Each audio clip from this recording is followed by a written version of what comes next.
Hi guys! Samahan nyo kaming magpa-check up ngayon. Nung nakaraan kasi, nagpapasama sa akin yung best friend ko magpa-check up sa OB. So ngayon, nandito kami sa crossing, pinag-iisipan namin kung saan kami sasakay. So we decided na lang na mag-tricycle kasi looban naman ang pupuntahan namin and para mas malapit. Malapit na nga pala ang piyesta ng Pilar kaya nag-i-start na sila mag-decoration. For sure, marami na namang magandang panoorin ngayon. Dito nga pala yung munisipyo ng Pilar tapos school naman yung nasa likod niyan. So nakarating na nga kami dito sa clinic, located to sa San Jose, Balanga, Bataan. Sa tapat naman ng clinic na to is dialysis center siya. Recommend nga lang to ng pinsan ni Nika kaya tinry namin puntahan. So tawa nga kami ng tawa dito kasi wala yung OB. October pa nga daw ang balik ng OB, kaya maglalakad-lakad kami ngayon para makahanap ng ibang clinic.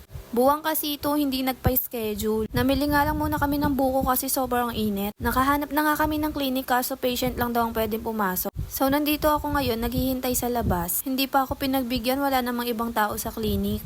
Medyo matagal-tagal pala ang check-up kaya nakakainip din dito sa labas. Lumakas nga ang hangin sa oras na to kaya iniisip ko baka abutan ako dito ng ulan. Kulang isang oras din ng check-up pero buti na lang tapos na. Withdraw sana ako dito sa 7-Eleven kaso sira yung machine nila. Kaya dumiretso na lang kami dito sa BPI. Naalala ko nga pala birthday ng pinsan ko ngayon and gusto niya daw ng chocolate cake. Kaya namili na din ako para pasalubong ko pag uwi.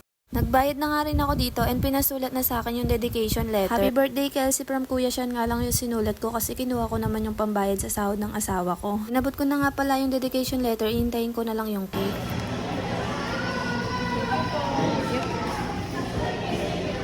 Yung red ribbon nga pala dito sa amin ay nasa loob ng Jollibee. Ganon din ba sa inyo? Umuulan nga niyan kaya nag-decide kaming magstay muna saglit. Paglabas nga namin nakita namin si tatay kaya nag-abot ako ng konting barya. Namili muna kami ng tubig kasi iinom si Nika ng gamot. Pauwi na nga kami ng mga oras na to. And for sure matutuwa yung pinsan ko kasi hindi yun nakatulog kagabi dahil gusto niya daw ng cake. Binlaw niya na nga yung candle tapos nagsimula na kaming kumain. Pinagtabi ko na nga ng cake and spaghetti yung asawa ko kasi may pasok siya ngayon. Yun lang guys, follow me for my next mini vlog.